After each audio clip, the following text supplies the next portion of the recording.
ನಮ್ಮ ಹೆಣ್ಣುಮಕ್ಕಳ ಭವಿಷ್ಯವನ್ನ ಭದ್ರಪಡಿಸುವುದು ಇದು ಪ್ರತಿಯೊಬ್ಬ ತಂದೆ ತಾಯಿಯ ಅತಿದೊಡ್ಡ ಕನಸು ಅಲ್ವಾ? ಆ ಕನಸನ್ನ ನನಸು ಮಾಡೋಕ್ಕೆ ಸರ್ಕಾರವೇ ಒಂದು ಅದ್ಭುತವಾದ ಯೋಜನೆಯನ್ನ ತಂದಿದೆ. ಬನ್ನಿ ಅದರ ಬಗ್ಗೆ ಸಂಪೂರ್ಣವಾಗಿ ತಿಳಿದುಕೊಳ್ಳೋಣ. ಮಗಳ ಉನ್ನತ ಶಿಕ್ಷಣ, ಅವಳ ಮದುವೆ, ಅಬ್ಬಾ, ಈ ಖರ್ಚುಗಳು ದಿನೇ ದಿನೇ ಹೇಗೆ ಹೆಚ್ಚಾಗ್ತಿವೆ ಅಂತ ನಮ್ಗೆಲ್ಲರಿಗೂ ಗೊತ್ತೇ ಇದೆ. ಇದಕ್ಕೆ ಒಂದು ಸರಿಯಾದ ಪ್ಲಾನಿಂಗ್ ಇಲ್ದಿದ್ರೆ ಕಷ್ಟ. ಈ ದೊಡ್ಡ ಪ್ರಶ್ನೆಗೆ ಒಂದು ಅತ್ಯುತ್ತಮ ಪರಿಹಾರವಿದೆ. ಹೌದು, ಆ ಪರಿಹಾರವೇ ಸುಕನ್ಯಾ ಸಮೃದ್ಧಿ ಯೋಜನೆ, ಅಥವಾ ಸರಳವಾಗಿ ಹೇಳ್ಬೇಕಂದ್ರೆ SSY. ಇದು ಕೇವಲ ಹಣ ಉಳಿಸೋ ಯೋಜನೆಯಲ್ಲ, ಇದು ನಮ್ಮ ಹೆಣ್ಣು ಮಕ್ಕಳ ಕನಸುಗಳಿಗೆ ರೆಕ್ಕೆ ಕೊಡೋ ಒಂದು ದಾರಿ. ಹಾಗಿದ್ರೆ ಮೊದಲನೇದಾಗಿ ಈ ಸುಕನ್ಯಾ ಸಮೃದ್ಧಿ ಯೋಜನೆ ಅಂದ್ರೆ ನಿಖರವಾಗಿ ಏನು, ಇದರ ಮೂಲ ಉದ್ದೇಶ ಏನು ಅಂತ ತಿಳಿದುಕೊಳ್ಳೋಣ ಬನ್ನಿ. ಇದು ಸುಮ್ಮನೆ ಒಂದು ಸೇವಿಂಗ್ ಸ್ಕೀಮ್ ಅಷ್ಟೇ ಅಲ್ಲ. ಇದು ಭಾರತ ಸರ್ಕಾರದ ಮಹತ್ವಾಕಾಂಕ್ಷಿಯ ಬೇಟಿ ಬಚಾವೋ ಬೇಟಿ ಪಢಾವೋ ಅಭಿಯಾನದ ಒಂದು ಪ್ರಮುಖ ಭಾಗ. ಇದರ ಒಂದೇ ಗುರಿ ಹೆಣ್ಣು ಮಕ್ಕಳ ಶಿಕ್ಷಣ ಮತ್ತು ಮದುವೆಯಂತಹ ದೊಡ್ಡ ಖರ್ಚುಗಳಿಗೆ ಪೋಷಕರು ಚಿಂತೆ ಮಾಡಬಾರದು, ಬದಲಿಗೆ ಖುಷಿಯಿಂದ ಸಿದ್ಧರಾಗಬೇಕು ಅನ್ನೋದೇ ಆಗಿದೆ. ಸರಿ, ಹಾಗಾದ್ರೆ ಈ ಯೋಜನೆಯ ಲಾಭ ಯಾರಿಗೆ ಸಿಗತ್ತೆ? ಇಲ್ಲಿ ಕೆಲವು ಕಂಡೀಷನ್ಸ್ ಇವೆ, ಗಮನ ಕೊಡಿ. ಮೊದಲನೇದಾಗಿ 10 ವರ್ಷದ ಒಳಗಿನ ಹೆಣ್ಣು ಮಗುವಿನ ಹೆಸರಿನಲ್ಲಿ ಮಾತ್ರ ಈ ಖಾತೆ ತೆರೆಯಲು ಸಾಧ್ಯ. ಇದನ್ನು ಪೋಷಕರು ಅಥವಾ ಕಾನೂನುಬದ್ಧ ಪಾಲಕರು ನಿರ್ವಹಿಸಬಹುದು. ಒಂದು ಮುಖ್ಯವಾದ ವಿಷಯ ನೆನಪಿಡಿ, ಒಂದು ಮಗಳಿಗೆ ಒಂದೇ ಖಾತೆ ಮತ್ತು ಒಂದು ಕುಟುಂಬಕ್ಕೆ ಗರಿಷ್ಠ 2 ಹೆಣ್ಣು ಮಕ್ಕಳಿಗೆ ಮಾತ್ರ ಈ ಸೌಲಭ್ಯ.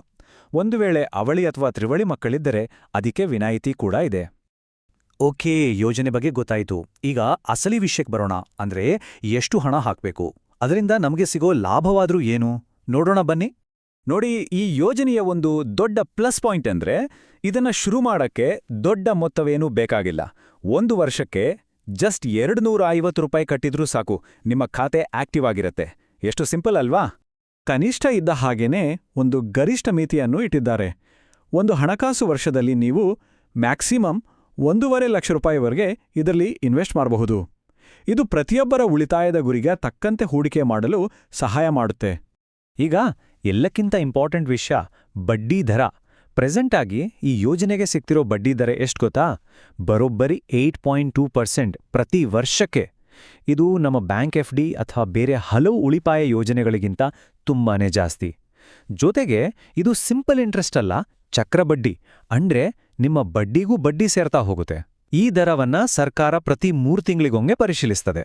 ಈ ಚಕ್ರಬಡ್ಡಿಯ ಮ್ಯಾಜಿಕ್ ಹೇಗಿರುತ್ತೆ ಅನ್ನೋದಕ್ಕೆ ಈ ಟೇಬಲ್ ನೋಡಿ. ಜಸ್ಟ್ ಇಮ್ಯಾಜಿನ್, ನೀವು ಪ್ರತಿ ವರ್ಷ 1 ಲಕ್ಷ ರೂಪಾಯಿ ಹಾಕ್ತೀರಿ, 15 ವರ್ಷಗಳ ಕಾಲ. ನಿಮ್ಮ ಒಟ್ಟು ಹೂಡಿಕೆ ಆಗೋದು 15 ಲಕ್ಷ. ಆದರೆ 21 ವರ್ಷಗಳ ನಂತರ ನಿಮ್ಮ ಕೈಗೆ ಬರೋ ಹಣ ಎಷ್ಟು ಗೊತ್ತಾ?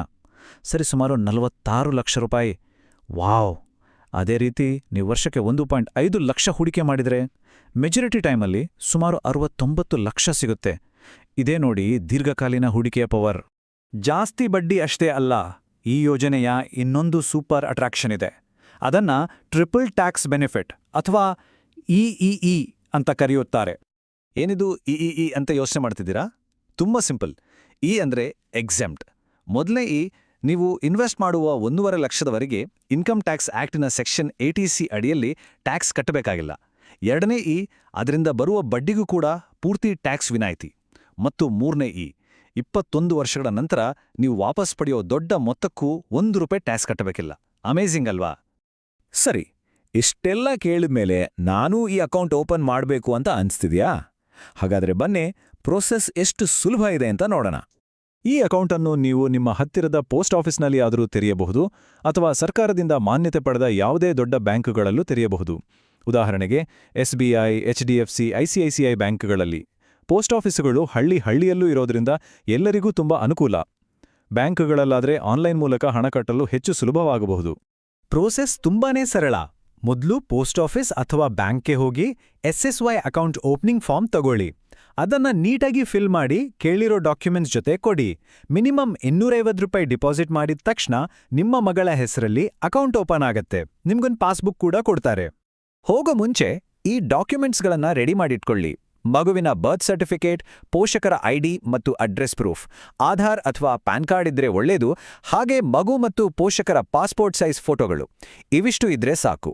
ದುಡ್ಡು ಹಾಕೋದೊಂದು ಭಾಗ ಆದ್ರೆ ಅದನ್ನ ಯಾವಾಗ ಹೇಗೆ ವಾಪಸ್ ತಗೊಳ್ಬಹುದು ಅಂತ ತಿಳಿದುಕೊಳ್ಳೋದು ಕೂಡ ಅಷ್ಟೇ ಮುಖ್ಯ. ಸೊ ಇದರ ಮೆಚ್ಯೂರಿಟಿ ಮತ್ತು ವಿಡ್ರಾವಲ್ ರೂಲ್ಸ್ ಏನು ಅಂತ ನೋಡೋಣ. ಈ ಯೋಜನೆಯ ಪೂರ್ತಿ ಜರ್ನಿಯನ್ನ ಸಿಂಪಲ್ ಆಗಿ ನೋಡೋಣ. ನೀವು ಅಕೌಂಟ್ ಓಪನ್ ಮಾಡಿದ ದಿನದಿಂದ ಸತತವಾಗಿ 15 ವರ್ಷ ಹಣ ಕಟ್ಟಬೇಕು.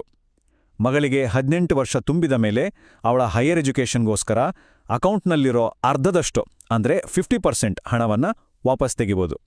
ಫೈನಲಿ ಅಕೌಂಟ್ ಓಪನ್ ಮಾಡಿ 21 ವರ್ಷ ಆದ್ಮೇಲೆ ಅದು ಮೆಚ್ಯೂರ್ ಆಗತ್ತೆ. ಆಗ ಪೂರ್ತಿ ಹಣವನ್ನ ವಿಡ್ರಾ ಮಾಡ್ಬೋದು. ಇನ್ನಷ್ಟು ಸ್ಪಷ್ಟವಾಗಿ ಹೇಳೋದಾದ್ರೆ, ಭಾಗಶಃ ಹಣ ತೆಗೆಯೋಕೆ ಮಗಳಿಗೆ 18 ವರ್ಷ ಆಗಿರ್ಬೇಕು ಅಥವಾ 10ನೇ ಕ್ಲಾಸ್ ಪಾಸ್ ಆಗಿರ್ಬೇಕು. ಇದು ಉನ್ನತ ಶಿಕ್ಷಣಕ್ಕೋಸ್ಕರ ಮಾತ್ರ. ಪೂರ್ತಿ ಹಣ ಸಿಗೋದು 21 ವರ್ಷದ ಮೆಚುರಿಟಿ ನಂತರ. ಒಂದು ವೇಳೆ 18 ವರ್ಷದ ನಂತರ ಮಗಳ ಮದುವೆ ನಿಶ್ಚಯವಾದ್ರೆ ಆಗ್ಲೂ ಖಾತೆಯನ್ನ ಕ್ಲೋಸ್ ಮಾಡಿ ಹಣ ಪಡೆಯೋಕೆ ಅವಕಾಶವಿದೆ. ಇನ್ನು ಕೆಲವು ವಿಶೇಷ ಸಂದರ್ಭಗಳಲ್ಲಿ, ಉದಾಹರಣೆಗೆ ಮಗುವಿನ ಆರೋಗ್ಯದಲ್ಲಿ ಗಂಭೀರ ಸಮಸ್ಯೆ ಉಂಟಾದ್ರೆ ಅವಧಿಗೂ ಮುನ್ನ ಖಾತೆಯನ್ನ ಕ್ಲೋಸ್ ಮಾಡಬಹುದು. ಸೊ ಕೊನೆಯಲ್ಲಿ ಹೇಳೋದಾದ್ರೆ, ಈ ಯೋಜನೆ ನಿಮಗೆ ಕೊಡೋದು ಬರೀ ದುಡ್ಡಲ್ಲ, ಅದಕ್ಕಿಂತ ಹೆಚ್ಚಾಗಿ ನನ್ನ ಮಗಳ ಭವಿಷ್ಯ ಸೇಫ್ ಆಗಿದೆ ಅನ್ನೋ ಒಂದು ದೊಡ್ಡ ಮನಃಶಾಂತಿಯನ್ನ, ಒಂದು ಭರವಸೆಯನ್ನ ಕೊಡುತ್ತೆ.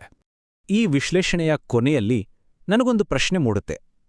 ಈ ರೀತಿ ಒಂದು ಭದ್ರವಾದ ಆರ್ಥಿಕ ಅಡಿಪಾಯವನ್ನ ನಮ್ಮ ಹೆಣ್ಣು ಮಕ್ಕಳಿಗೆ ಹಾಕಿಕೊಡೋದ್ರಿಂದ ಅವರ ಭವಿಷ್ಯಕ್ಕೆ ನಾವು ಯಾವೆಲ್ಲ ಹೊಸ ಅವಕಾಶಗಳ ಬಾಗಿಲುಗಳನ್ನ ತೆರೆದ ಹಾಗಾಡುತ್ತೆ.